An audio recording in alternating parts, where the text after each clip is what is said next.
Good morning all of you. जैसा कि हम पढ़ रहे थे टेंस, एक बार फिर से आपका स्वागत है हमारे चैनल आर्या स्कूल हमीरवास। मैं फिरोज खान इंग्लिश क्लास में पढ़ते हैं टेंस, जिसमें हमने अब तक पास्ट परफेक्ट तक टेंस कंप्लीट कर लिए थे।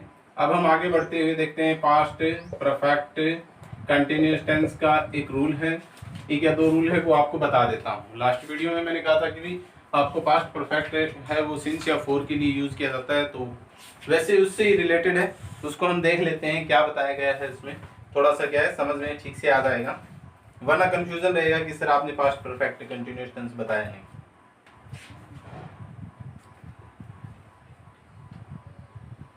यदि समय से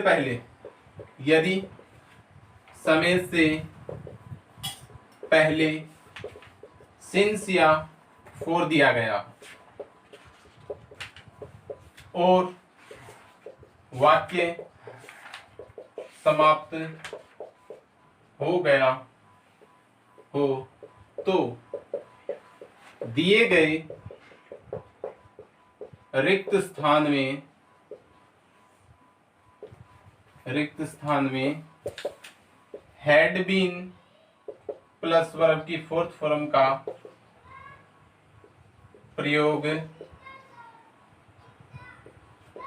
करेंगे। क्या करेंगे कि यदि समय से पहले सिंस या फोर दिया गया हो और वाक्य समाप्त हो गया हो तो दिए गए रिक्त स्थान में क्या करेंगे, रिक्त स्थान में हम हैड बीन प्लस वर्ब की फोर्थ फॉर्म का यूज करेंगे। हैड बीन प्लस वर्ब की फोर्थ फॉर्म का क्या करेंगे, यूज करेंगे। ठीक है, इसका एक एग्जांपल देखते हैं। एग्जांपल में हमें क्या दिया गया है। आप ये न कहिएगा कि सर यही सेम परफेक्ट प्रेजेंट परफेक्ट में है। हाँ बिल्कुल सेम ऐसी ही बातें प्रेजेंट परफेक्ट में होती हैं, लेकिन इसके अंदर हमें एक छोटा सा मोशन और लिख देना है। यदि वाक्य पास्ट में हो तो, ठीक है, यदि वाक्य पास्ट में हो तो ये रूल है वो अप्लाइड होता है। अगर पास्ट में नहीं है तो ये ही सेम रूल किसमें, प्रेजेंट परफेक्ट कंटिन्यूअस टेंस में भी अप्लाइड होगा। ठीक है ना, तो इसका एक एग्जांपल देख लेते हैं। See Khalistan live in this house since 1991 since 1991। तो क्या क्वेश्चन क्या लिखा हमने, see Khalistan live in this house since 1991 कि वह इस घर में 1991 से रह रहा है, ऐसा भी हो सकता है, और वह इस घर में 1999 से रहता था। ठीक है, से रह रहा था, सॉरी रहता था नहीं, से रह रहा था। तो मतलब हमें यहाँ पे हैड बीन प्लस वर्ब की फोर्थ फॉर्म का भी यूज करनी है जब हमें ऐसा लगे कि सेंटेंस में पास्ट फॉर्म यूज हो रही है या टेंस है, सेंटेंस है वो किसमें है, पास्ट में है, तो ही हम यहाँ पे क्या कर सकते हैं, हैड बीन प्लस वर्ब की फोर्थ फॉर्म का यूज कर सकते हैं। तो यहाँ पे हम क्या लिख देंगे, यहाँ पे हैड बीन का यूज कर देंगे। Had been living, LIVING living, क्या यूज करेंगे, had been living, she had been living in this house since 1991। एक एग्जांपल और देखेंगे इसी से रिलेटेड। नेक्स्ट एग्जांपल क्या है,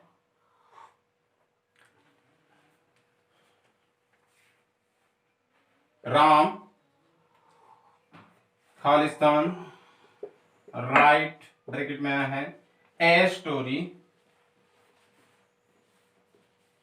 for 2 hours yesterday।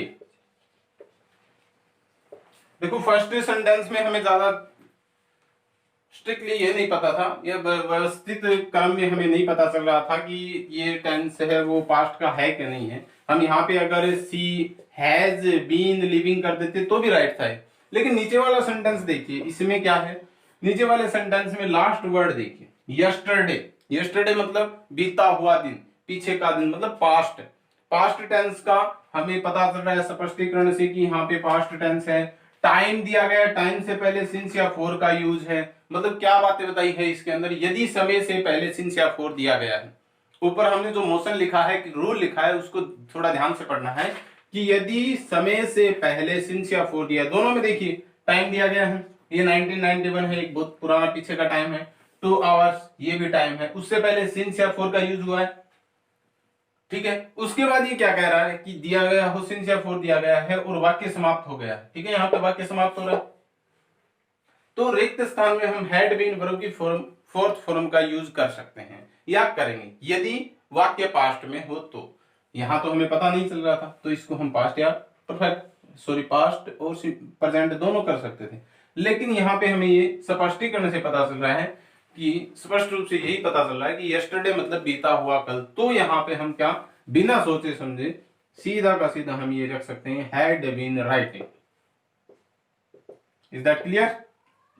Had been writing, कि वह कल इसी समय वह कल 2 घंटे से लिख रहा था। वह कल 2 घंटे से लिख रहा था। कब से लिख रहा था? 2 घंटे से लिख रहा था। Is that clear? I think समझ में आ गया।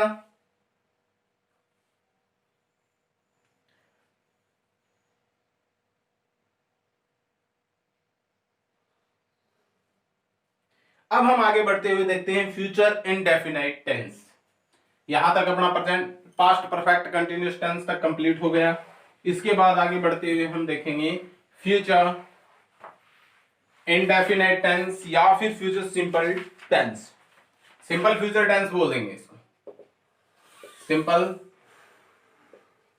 Future tense. Simple future tense के रूल्स देखेंगे। सबसे पहला इसमें एक ही रूल है, कीवर्ड मतलब एडवर्ब्स।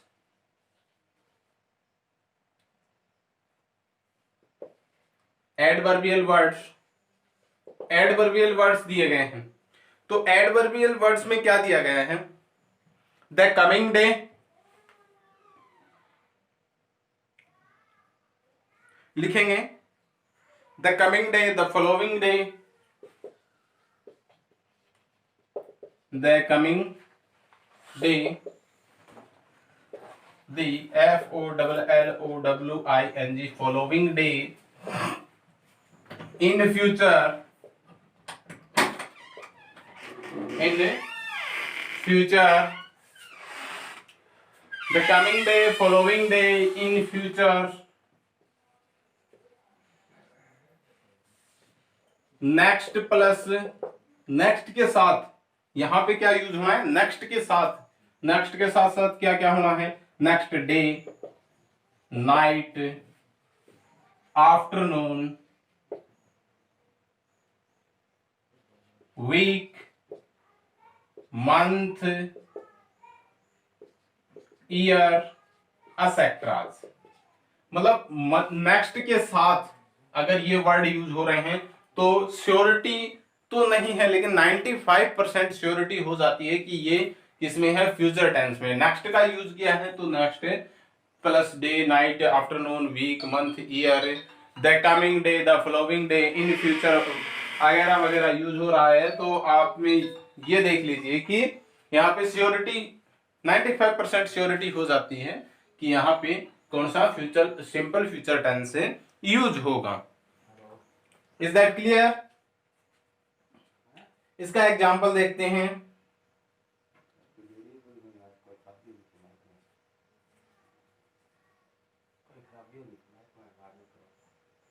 इसका एग्जांपल देखते हैं। He will return,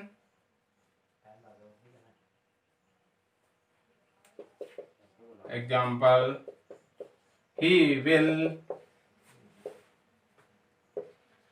return my books tomorrow।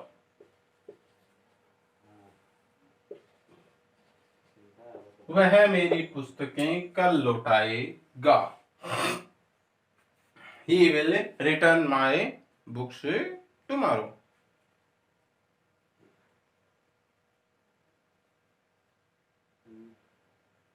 एक और एग्जांपल देखेंगे।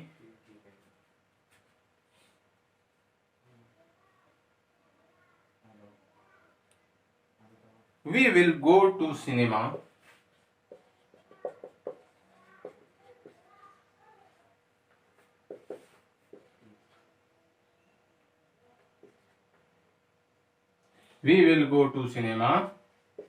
Next day. हम अगले दिन कहाँ जाएंगे? सिनेमा जाएंगे। अच्छा, इसको जब हमने सिंपल फ्यूचर टेंस को जब हमने किया था उस समय मैंने आपको बताया था कि जो आई फर्स्ट पर्सन प्रोनाउन है उसका फर्स्ट पर्सन प्रोनाउन का यूज और सेकंड व थर्ड पर्सन प्रोनाउन का यूज कहाँ कहाँ होना है। फर्स्ट पर्सन प्रोनाउन कौन कौन से थे? आई और वी, और second he, she, it, one, name, you और दे। ये क्या था? ये फर्स्ट पर्सन प्रोनाउन है और सेकंड और थर्ड पर्सन प्रोनाउन में ये आ गया। ये दोनों सेकंड पर्सन, ये यूज सेकंड पर्सन प्रोनाउन और बाकी थर्ड पर्सन प्रोनाउन में आ चुके हैं। तो इसमें किस किस का यूज होना था मैंने आपको बताया भी था, और खास करके क्योंकि ये जो फ्यूचर टेंस में आई वर्ड है ये क्या है, किस किस को डिफाइन करते हैं? पॉसिबिलिटी और डिटर्मिनेशन को शो भी करते हैं, मतलब ये मोडाल्स के रूप हैं। तो यहां पे तो देखिए आई और वी में नेगेटिव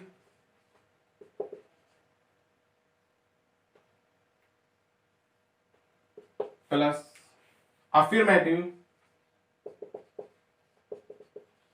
प्लस नेगेटिव सेंटेंस को छोड़कर, यानी अफर्मेटिव और नेगेटिव सेंटेंस को छोड़कर बाकी सेंटेंसेस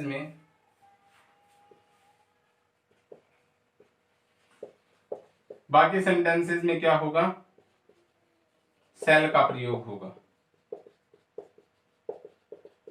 समझे थोड़ा सा इस बात को कि फर्स्ट पर्सन प्रोनाउन में आई और वी आते हैं। आई और वी के साथ अगर अफर्मेटिव और नेगेटिव सेंटेंस नहीं है, सेंटेंस कौन से नहीं है? अफर्मेटिव और नेगेटिव सेंटेंस नहीं है, तो उसमें सेल का प्रयोग होगा।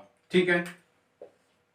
और विल का प्रयोग, इसमें विल का प्रयोग होगा।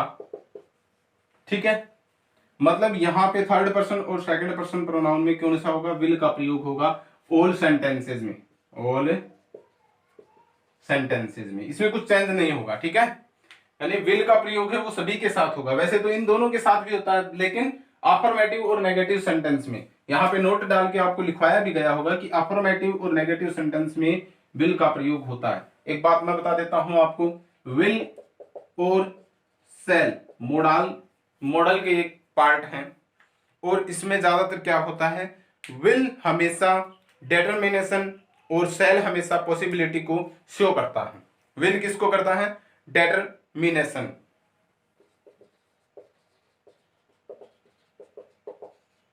डिटर्मिनेशन यानी दृढ़ निश्चय को,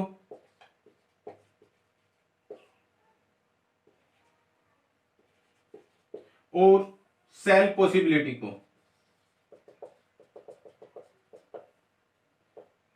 को, यानी संभावना को।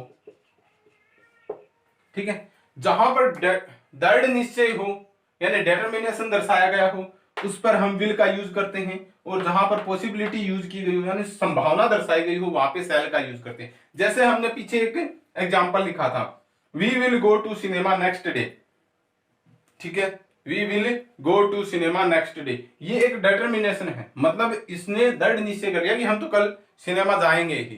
ठीक है, हम कल सिनेमा जाएंगे, ये उसकी दृढ़ निश्चयता है कि वो सिनेमा जाएगा। अगर यहां पे होता कि the prime minister will come tomorrow in Rajasthan, कि प्राइम मिनिस्टर कल राजस्थान में आएंगे, मतलब ये उनकी क्या है? एक संभावना है, हो सकता है उनका जो कार्य योजनाबद्ध था, उसकी जो योजनाएं बनी हुई थी वो शायद मे भी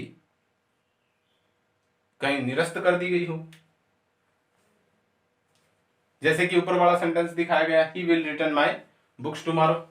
तो इसमें तो ही मतलब सेंटेंस क्या है, सब्जेक्ट थर्ड पर्सन प्रोनाउन है, तो इसमें हमें विल और शैल का कोई मोशन नहीं रखना है। लेकिन जब हम विल और शैल का यूज देखते हैं कि आई और वी के साथ शैल कौन सी कंडीशन में लगेगा और विल कौन सी कंडीशन में लगेगा, अगर आई भी दिया गया है और डेटर्मिनेशन है तो वहां पे विल का प्रयोग करेंगे, और आई और सब्जेक्ट आई या वी दोनों में से कोई भी हो और पॉसिबिलिटी दर्शाई गई हो, चाहे वो अफर्मेटिव हो या नेगेटिव सेंटेंस हो, वहां पर हम शैल का प्रयोग करेंगे। Is that clear? अपना फर्स्ट रूल था इसमें एडवर्बियल, जो कि मैंने आपको शो कर दिया है।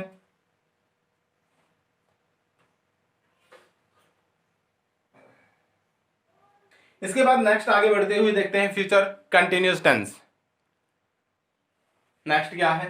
Future continuous tense. ज्यादा कुछ नहीं है फ्यूचर टेंस में, इसकी जो पॉसिबिलिटीज थी मैंने आपको बता दी है।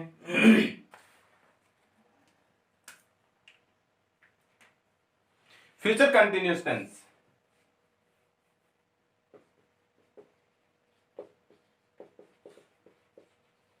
फ्यूचर कंटिन्यूअस टेंस में फर्स्ट रूल वो ही क्या हो गया, adverbial. Adverbial words, adverbial words में देखेंगे क्या है, in this time, in this moment, in this time, in this moment, at this time, sorry at this time और at this moment, plus TOMORROW, या ध्यान रखना है क्या बता रहा हूं मैं, एट दिस टाइम और एट दिस मोमेंट के साथ, ये इसमें प्लस है, ये वर्ड यूज हो रहे हैं और उसके साथ क्या आ रहा है, टुमारो आ रहा है, या next sorry in future, tomorrow, in future, या द फॉलोइंग डे, या next plus day, night, week, month, year, एसेट्राज।